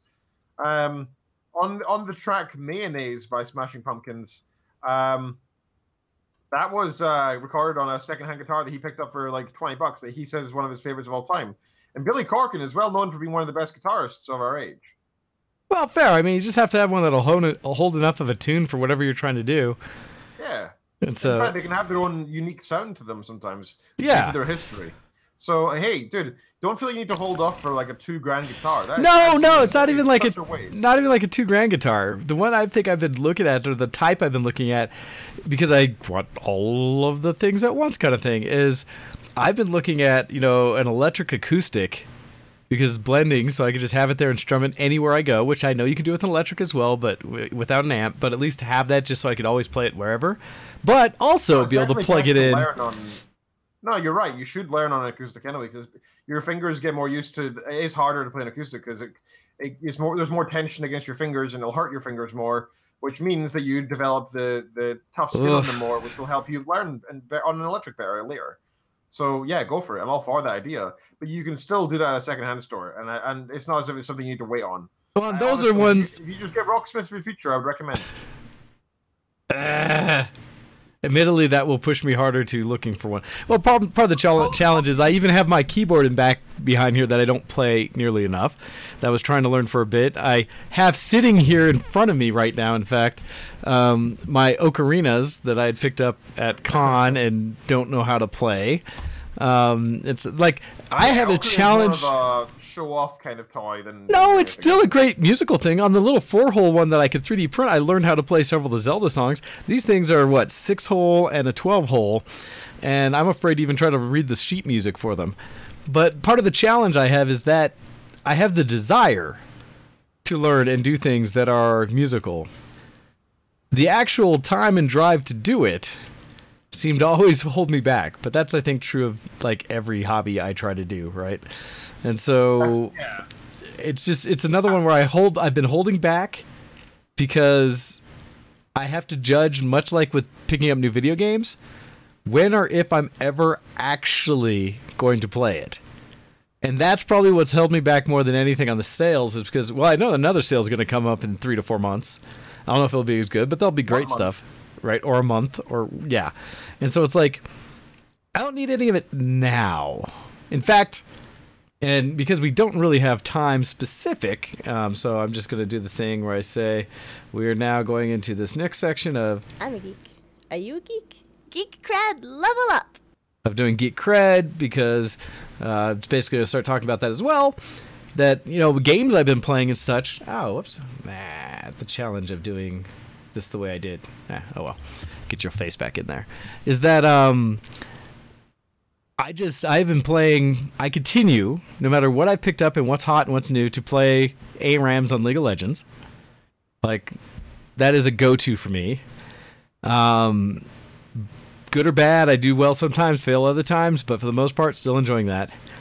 I keep wanting to play Black Ops 4, but for whatever reason on my computer setup, because it's the one unicorn that it is, breaks and crashes the desktop constantly, so haven't been able to play that. And I've been playing WoW, trying to level up, trying to get to level 60 so I can get a flying mount, right? Little bits there. But then just like this morning, to the point of almost playing through the show, I've been playing a lot of Destiny 2. You know, ever since Blizzard put it out for free, and I'm so hoping people picked it up, and I don't know if it's still available for free if you can get it. If not, I highly recommend picking it up. Because even though the base game, and they're really trying to get people to buy the new version of it, since I think sales have been a lot lower for this one compared to previous, whatever Bungie did for building an engine, I am so thoroughly impressed with the Destiny 2 engine. Really? Oh yeah, because I play this one, and it's one of the few that I keep playing it this way in 4K on my monitor, running at more than 60 frames per second, with my old 1080, regular 1080, not a TI, and it's just gorgeous. The map design, the colors, the backdrops are just beautiful. There have been times where I'm like, I need to kill all the enemies here just so I can turn around and look at the world, because it's so damn pretty. And I am playing it pretty much primarily single player. In fact, I got a little confused when I tried to jump on it again just the other day because I hadn't played it for a while, in that it doesn't have the structure for like linear missions just laid in there. They're there, but you have to go enable the mission to continue the story mode. And so you basically say to your tracker or whatever on your map that, hey, I want to go start this mission. And so then you have to run over to wherever that item is in the world, activate it, and then it starts that next mission tree. And then you can follow on that mission. And so I've mostly focused on the story mode, and then I'll do at each hub, each world or whatever that you start on, a couple of the like main trackable quests there to upgrade some item levels, and then try to continue the story. And eventually max out the story, you start doing a bunch of other raids and stuff like that. And I have done a couple public events, things that just drop into that hub world that you're at, and complete them, but I haven't ever grouped with anybody. I've just been doing what's kind of right around. But I've so enjoyed it, and I'm marveling at, because it is, honestly, it's a tighter version of Halo in the way that the game mechanic plays of it, with a much prettier engine than any of the Halos had, and optimized in such a way that it plays on PC gorgeous. And you can play it with console, with a console controller, or with keyboard mouse. I've been playing with keyboard mouse, and it feels tight.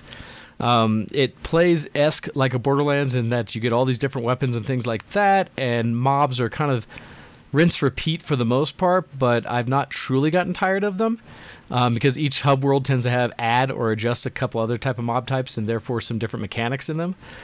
But even along with that, like, one of the things I've marveled at, and I haven't had this kind of good creep feel or just overall ambiance of a world since Metro series, I think, is when I've gone into subterranean areas or areas that are completely dark, and it like automatically kicks on a headlamp or something. And the way they use the lighting has been so good. Just around you, that it's only what you're in view of, and you can hear the mobs and stuff coming around you, the monsters. And some of them I just realized had different types of their own headlamps or kind of their thing, so I could see them in the distance in complete pitch black. And like, oh, I could probably snipe him because I see the light and stuff. It works so good. And it's got a creep feel to it that reminds me of Metro, but also somewhat like Doom and such. But more on the Doom side, where because I can carry around big crazy guns, when something jumps in my face, I shoot it more in the face and kill it first. And so I don't get like the jump scares so much as that little bit of lean forward adrenaline of, oh, I can't wait to go kill all the things. And it's been good fun. And just, yeah, so sorry, I got to put a little plug, because that's not necessarily where I put most of my time, but I have been putting time that I've really enjoyed in that. So yeah, get Destiny 2, and you can play with friends, by the way, as well. I don't know how many in a group, up to maybe 4 total. I don't know. That'd be the standard, but you can. I just haven't.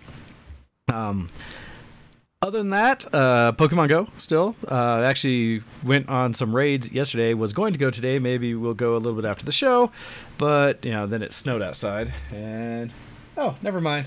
It's Colorado and the sun came out, so it's all dry. But well, it snowed a couple times yesterday. It rained a little bit, then it snowed, and then I looked out and it stopped snowing. It was raining again, and it snowed overnight. So by the time I went to bed, there was a blanket of snow on the ground. And this morning it was still snow, but it's starting to melt. And I look outside and it's basically dry except for on grass. And so that's Colorado. That's how we get snow. But Pokemon Go, I forget who's at the raid right now, but what I'm looking forward to is it's not this weekend. So next weekend, next weekend they're starting an event where they're basically going to have all of the previous characters that you could get out of the raids, like the special raid events, are going to be available for an entire weekend. They initially do these community day events for 3 hours on a Saturday or a Sunday. This time they're going for the whole weekend.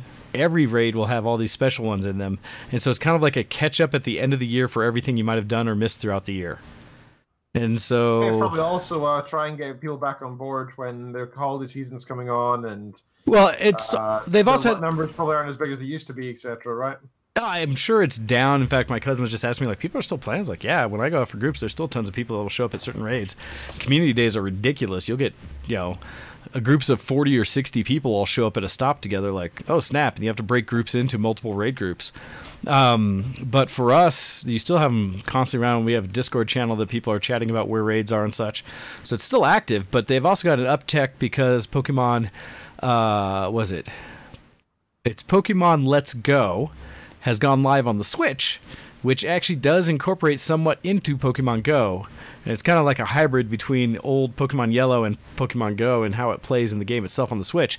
But there's actual rewards in the Switch version for trading at different Pokemon for playing stuff in Pokemon Go. And so that's also created another uptick of kind of excitement in what people are doing, which is, I think, very interesting. So I've seen and heard people talk about that, even though I don't have Switch, but just what they've been doing with it. So that's pretty cool. I want to say that's the main things I want to talk about. The other things I had is I've still been watching a bunch of anime on the side.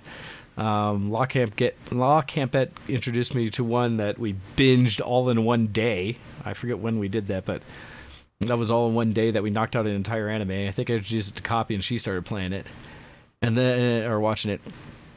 Just finished season 2 of Castlevania on Netflix, which I actually turned out much better. I think it was better than season 1. What else did I finish or watch, got caught up on? I think I'm almost caught up on all my series except for Overlord, which I'm on the last season of that and still going, and I'm enjoying it as well. So anime's been good. I'm looking forward to, but have not watched any movies recently. I want to go see Wreck-It Ralph 2 because that's out and I'm excited to see it. But those are the main things. So back to you, Ken. What kind of things you've been up to since I spent the first part of the show playing with Kopii, and then the next half of it kind of, trying to fix internet issues or configuration issues? On my geek credit side of things, I've been playing a crap ton of Factorio, and a lot of it, quite a lot of it. Just ask Hando how much we've been playing. We've been playing more than a little, in our spare time. So it's been a lot of fun. So it got to the stage where I was actually getting kind of annoying that only me or Hando could play at a time or together, but we couldn't play offline without each other, really. Yeah, because whoever's hosting, hosting has to have it on, and then the other person has to be there and jump on together. Well, yeah, it was whoever had the save file, and if we both had the save file, we couldn't both play because then we'll be out of sync with each other. Yep. So we had to wait. So I realized there was this offer on this hosting website which allows you to host so long as you spend X amount per month. Normally it's like £9 or something per month, but they've got a deal on for Christmas, which makes it go down to £5. And I was like, hey, I could spend $5. I spent very little on Steam for this very reason, because I wanted to, spend on something that I actually know that I'm enjoying currently doing, right? So, I've spent it here instead, and I'm very happy that I've done this, because Factorio is awesome fun.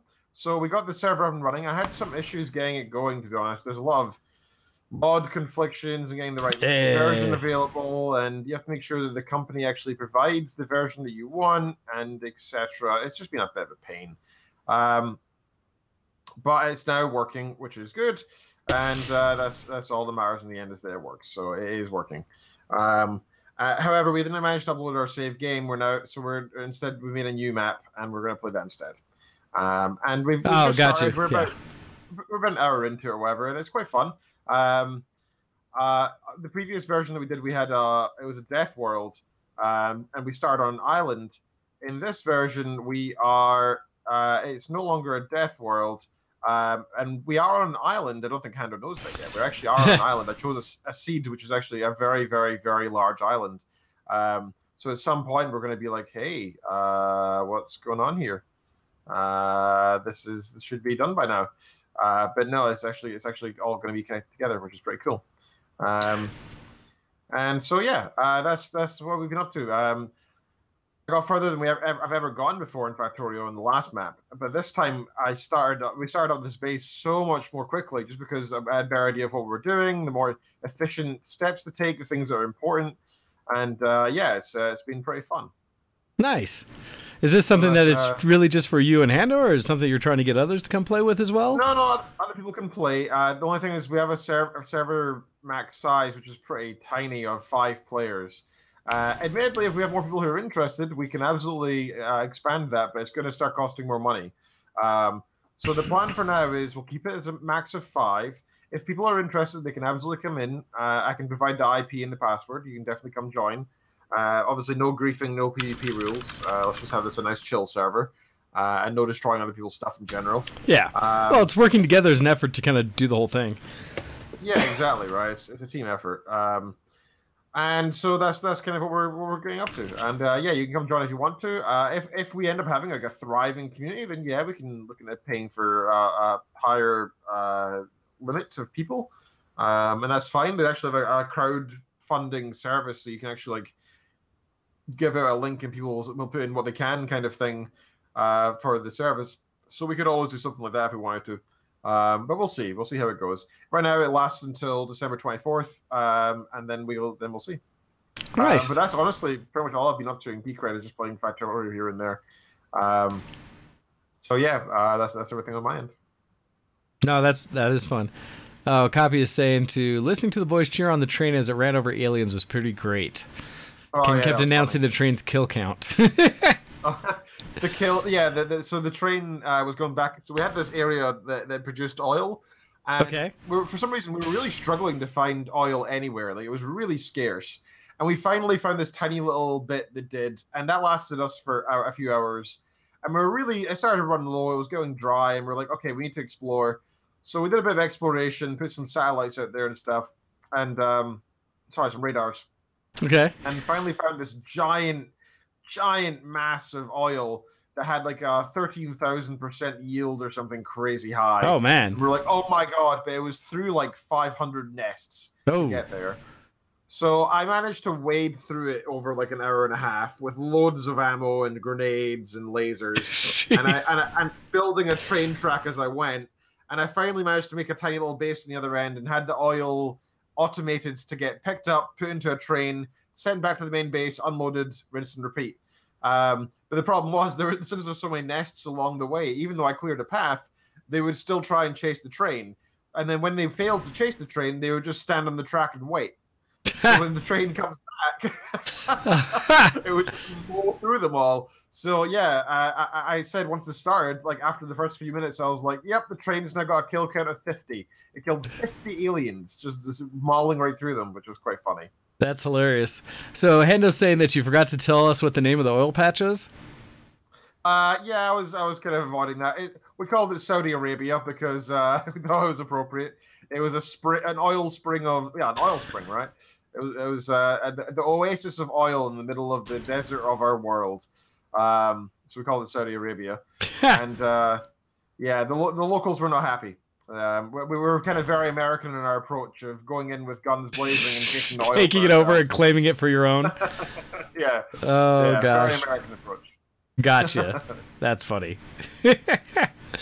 No, that sounds like good fun, and those are the kind of fun stories you get from games like that, which is probably the best. So that is very cool to hear. That's fun. No, I was trying to think, what other kind of stories like that, but no, in general, that's just sounds amazing. Yeah, it was good fun. So I'm thoroughly enjoying Factorio. It's just so fun. There's a lot of mods I want to get into, but I don't want to do the more like content adding mods. There's a lot of mods that'll make the game so much more complex and do a lot more cool stuff. On this server, the only mods that we have installed are pretty simplistic. One lighting change mod, another which is an automated upgrade mod that allows you to, so you can put in blueprints and then tell your robots that once you've unlocked robots and made them, that you can tell them to place stuff for you. So you can kind of build in a much larger scale without having to do everything manually. The problem is you sometimes get upgrades for items. Like if you have a transport belt that has items going across it, eventually you get like a faster transport belt. And in the base game, you have to replace that by hand. The robots won't do it for you. You can't. Oh no. Yeah, so one of the mods we got is that exactly, to allow the robots to actually upgrade stuff. Interesting. And it's pretty fun. When it does that, do you like set a path for it to do it, or how does it know? With a box. So you make a little plan. You say, for example, all objects that are object X turn into object Y, and then you drag that box of that plan over stuff, and it basically becomes a blueprint. Oh, that's fairly easy then. Okay. Oh, it's really simple, and you can actually have like I ended up having like 12 different upgrades at one time within one box. And I remember late 2 nights ago or so, I said to myself, "Oh, we actually have enough material to do the whole base now. Like we have an insane number of this upgrade." So I just selected the whole base, and I forgot that we had like about 8,000 robots. Okay. There was about 15,000 items getting changed. So suddenly the game just lagged to hell as these thousands of robots came out of nowhere, started replacing everything on the board. It was amazing. It was really quite impressive to see. And then that's kind of the thing that you really enjoy is you're like, that would have taken me about 4 hours to do by hand, and I just watched all them do it automatically. And the automation is so satisfying in Factorio. It's just so satisfying. Well, and that's the thing about it, right? It's kind of an engineering puzzle project in the way it's all built. Kopii was saying she wishes she could wrap her head around the game. Is that, it's optimization. It's constantly adjusting your flow towards whatever the output thing is you're after. And so, because in the end, it's either launching a rocket to get off of where you're at, right? In essence, slash basically, making the entire world your own, and so that you will survive through anything. But it's interesting in that it's one of the things I've seen in it, and one of the reasons I like the idea of the multiplayer on it is it's one thing when you do your own everything, because I have found there are certain ways I like to path things in Factorio. Put things underground and kind of hide different aspects in the direction you move belts and things like that. For me, I find ways that make sense for me, that I like to do it. And then I've seen other people do it completely different than I would. And so it's a challenge sometimes for me to play with multiplayer with others, because I'll see someone do something, I'm like, nah, that is not efficient in my brain. But I think one of the best ways you could probably play it online is to set people up so that they each have an area or task or thing they're responsible for. Because what I can see is definitely like setting up like that oil area or something and say, you build this. And make sure it all comes out this direction on this track or train or whatever back to the home base. There's a field up here. We're pretty chill about it. We tend to just be like, do your own thing, add to, delete as you please. We don't mind, as long as it's actually upgrading or moving forward. It's fine. We don't care if you change the layout or whatever. In fact, sometimes we catch each other's inefficiencies and improve upon them, and it's nice. We learn from each other too. And I think it's very easy to do, especially when you're in a smaller group. I think what gets challenged is you start expanding. Well, okay, it reminds me when I played Terraria, and we opened up the servers to other people with Terraria, and we started running into that same kind of situation, which was some people have their way of playing, and others different. And one of the challenges we first ran into, and now granted, playing it again today would be completely different, was we had let La Campette onto our server, and she was just getting into the game. And so when she was playing it and trying to learn stuff, she was very big about like certain things like shinies and stuff like that. And so she did not understand the concept of ownership within the game. And so she'd find chests and just loot them rampant. And so you might have been saving up for some project, and she would just go in there and take everything. And you'd look and be like, oh, where did all of my nice crystals go? And at first we had no idea until we one day went over to her, over to her side house that she'd made, and it was like all the crystals hanging there all pretty. And we're like, oh, that's where they all went. Kopii saying she didn't like her, my cousin didn't like her bunny hut in Terraria, being able to build it out and catch certain animals. Because that's the other thing, right? People will play any kind of creative game in their own type of, meta, their own sub thing of what they enjoy. And it may be completely contradictory to something you see. And one of the challenges I know that Hostel had is he's a min-maxer. And so it was a struggle for him to see people do things inefficiently in the world, or that did not serve a purpose towards that goal at the end. So building a bunny hut with all the cute bunnies, in his mind, served no practical purpose. And so it became this whole, why would you waste any time or effort doing this? I don't understand. And so that's another challenge, right? So for me, it's trying to figure out how to balance those things. Let it be open and fun for everyone, but allow those people who are serious to still do little things. Oh, ha! I forgot that piece. She said it's not her fault that the bunnies turned evil under the blood moon and murdered everyone. There is that maybe every blood moon you need to lock them away for the people. That's pretty funny. No, that is. I forgot about that. It's been a long time since I've played Terraria. But I do love those kind of games because I like the freedom to kind of do whatever it is you love. I mean, that's to me the joy of what those games provide. Yeah. Okay. So cool. No, I mean, I love these kind of games. And actually, one of the ones I keep wanting to mention, because I see my brother play it a lot. He's playing it right now, in fact. He and my nephews. Have you guys looked at RimWorld at all? Oh, dude, I played the crap out of RimWorld. Because so much. Because I keep hearing RimWorld is Factorio Plus. No, I would not say that. No, not at all. They're very different. If you're into these kind of games, it's very different. But from the outside, it must look very similar. I've got 120 hours on RimWorld, but that's on the legal copy. I used to have an illegal copy years ago. Oh. Sorry, I mean, I acquired a legal, of course, copy. I just I love that game. It's so fun. The mods you get are quite expansive. The problem is it's not about automation or anything. You are it's people you work with, so you're like a manager of a colony rather than you're just a single dude on a planet. Okay. And the mining and stuff is a part of it, I guess. There's a lot of trading, and it's more of a world scale where there's little tiles that you can move back and forth from. And the entire goal is also to launch off the world, just like in Factorio. But I don't know. It's just it's more like a prison architect feel to it. That's what it looks like, really. Okay, and there might have been that kind of management as well. There might have been one of the biggest things you deal with is the psychology of colonists, because they'll do things like if they're unhappy, they'll go on a killing spree, and start killing your animals or your people, and then people get upset because of that. You always need an outlet. It's a big problem. Gotcha. It's really a different type of game. Like in Factorio, you don't care about people whatsoever.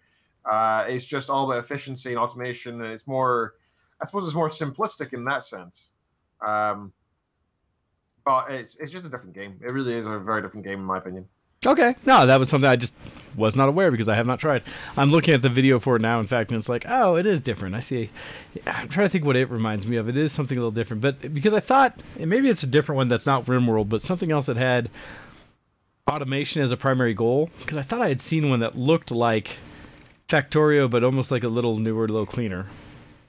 Oh, there's I've got this installed as well, which I've played a fair bit of in the past few months. Subnautica. But that's but that one's a solo player, right? That's single player. Yeah, it's solo. Yep. This was RimWorld. RimWorld is single player. Oh, okay. No, there's a different one somewhere. I'll have to look again to find the one I was thinking of, but there's something else out there. Anyhow, but no, cool. Yeah, no, I like the puzzle ones. Something I could just sit down and kind of play to my extent, right? To at the pace I want to, I guess is what I really like. And so I can understand.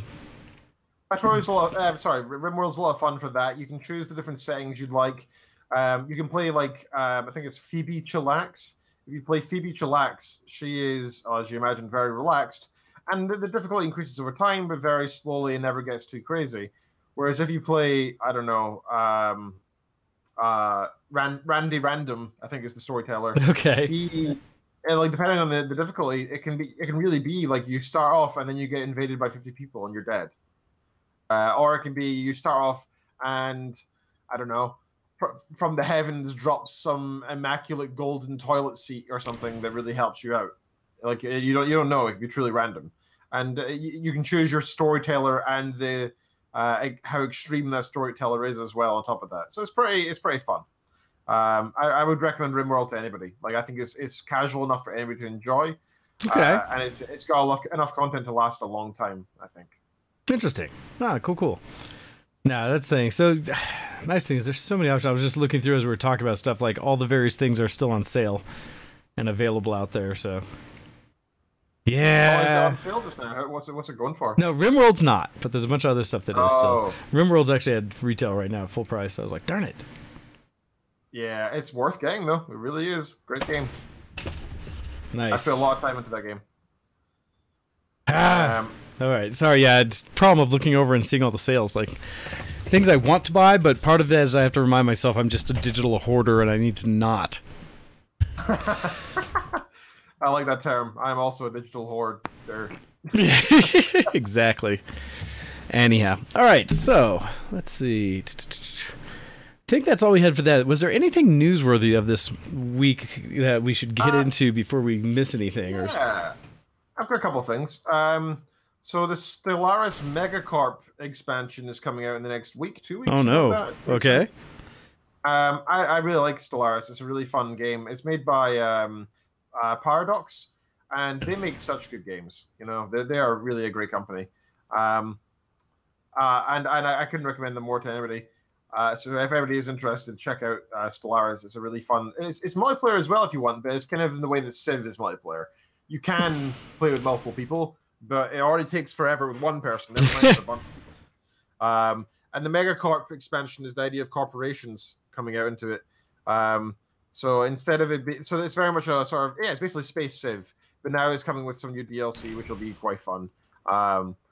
Although I've got to say the base game is fantastic, but all their DLC so far has been getting very poor ratings. I think most of them seem to be seen as cash grabs because they don't add that much content, or they add something that makes it like super simple because it's, you know, you do this one thing and then that's that. Though that's not good balance. Yeah, exactly. So it's what you prefer. Gotcha. Kind of thing. I was gonna say I'm a big fan of DLC or content that really does add to the experience, expands the story especially, or keeps things in lore is probably my biggest deal. I hate things that break lore, and so. Oh, the Stellaris, honestly, Stellaris is so much fun. Lore-wise, it's pretty interesting as well, but basically the story changes each time. So, for example, one of the main things is that at the end of the game, there's a galactic event. So, you know, at the very start, there's all these different nations that are trying to expand throughout the universe and throughout the galactic cluster, trying to hold down as many star clusters as they possibly can. Okay. And eventually, usually by that point, you've made yourself quite a big threat to everybody else in the game. But then, once you're getting pretty powerful, I think it's once you get a 50,000 fleet power, a galactic event is triggered.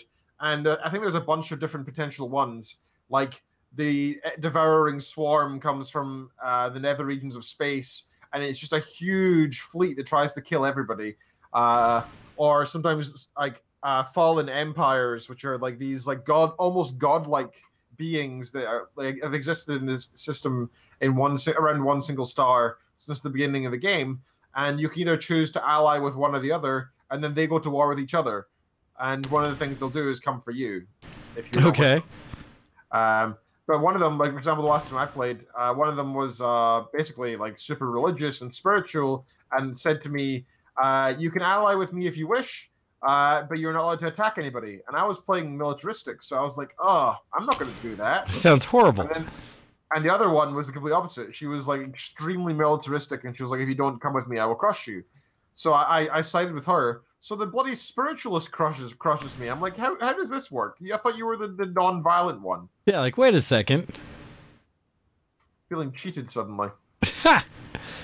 So yeah, it's a lot of fun. There's a lot of cool stuff you can do in the game, and I do recommend it for anybody interested. Nice. Okay, so I've got one more piece of news if you're interested. Yes. So you know this game Artifact? Have you heard much about this game? No, have not. So it was announced about 2 years ago, a year and a half ago. It's Valve's online trading game. It was to do with Dota and stuff, kind of. Okay. It's an online trading card game. It's received some considerable backlash from fans for its pay-for-everything payment model. That's it. Yeah, it even starts at what, $20? It looks like. Yeah, but I don't know why you'd spend so much money on a game when you can get one Hearthstone for free, and two, it's you already spending that much, and you expect to have to spend more in the game. That's just dumb. So it's received a bunch of backlash for the pay-for-everything model, and Valve has given an official response. As reported by PC Gamer, but this is from IGN, fans have a bevy of complaints about the game's payment model. Despite the base game with its initial set of cards costing $20, like you said, fans have to pay $2 for every booster pack of cards. Fans can also win more cards by playing drafting modes using event tickets, which cost real-world money to purchase, or buy and sell specific cards in the marketplace, which Valve also profits off of. This sounds horrible. Uh-oh.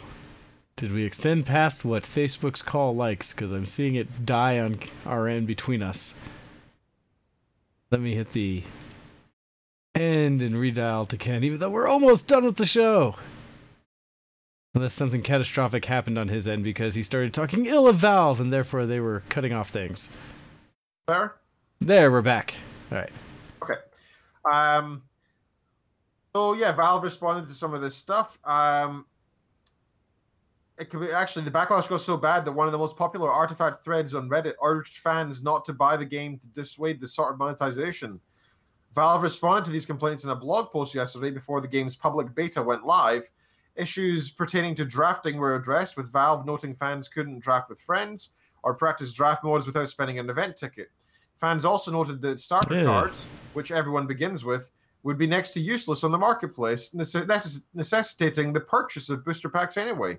Which is true, right? To still remedy this, the next beta build will include a casual Phantom Draft Gauntlet available in the casual play section, though that appears to be more of a practice mode. Another complaint, the starter packs, which everyone begins with, would be included in booster packs and would therefore be next to useless in the marketplace, is being dealt with by allowing extra unwarranted cards to be recycled into event tickets. But you're still paying for that in the first place, though.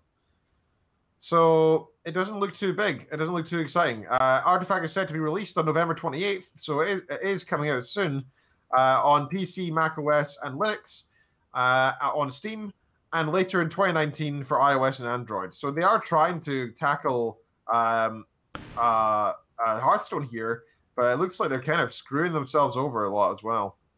It sounds like more than a bit of a mess. To say the least, yeah. Yeah, it's a bit ridiculous. So, no, I don't... I mean, now, granted, I am already pretty much anti, CCG, just because I think collecting card games have never been fun for me. I play them for a minute, but then I only like to play the core level. If I don't buy all the extra stuff, then it seems like I'm behind everyone.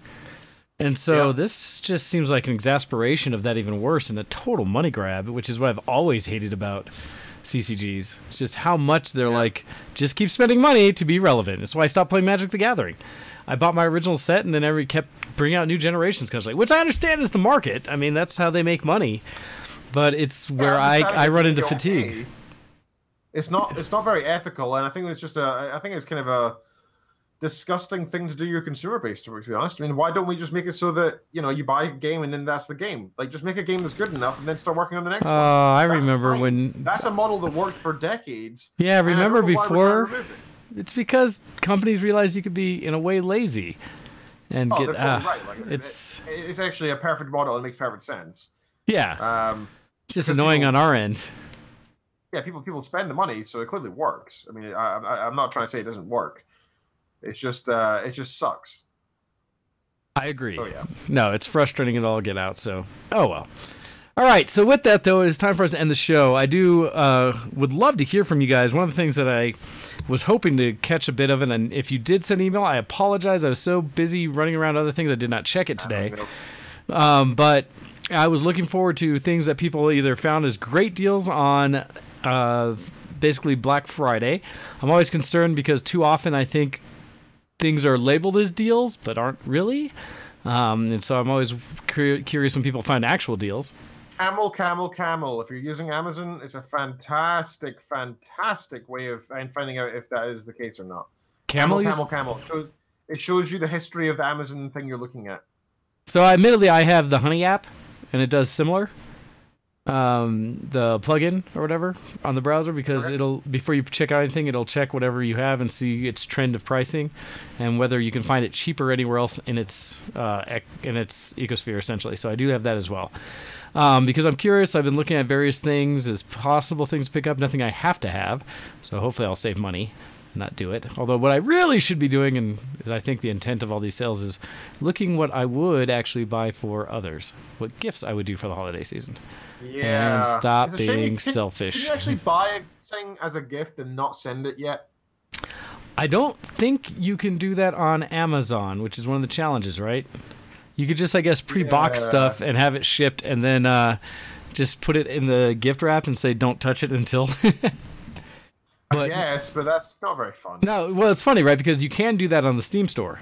You can buy stuff on Steam and choose when to deliver it. Oh yeah, it has an option of delayed delivery. Oh, that's neat. And so you can buy something for a sale and then deliver it later, which is brilliant. I might look into that then. So yes, that has it. But no, I don't think Amazon has any way of doing that, because I'm pretty sure once they sell something, they want it out of their storage ecosystem, because it'd be a pain to have like a whole layaway section. Yeah, that does make sense though. Interesting. I suppose storage isn't too expensive. They're already storing the item. The difference is people are actually choosing to buy it now. Yeah, and it's having it in stock for when the next person buys. I don't know. That'd be interesting. I wonder how that works. I have to ask my cousin, since he works at Amazon. I get to hear little details, but interesting. All right.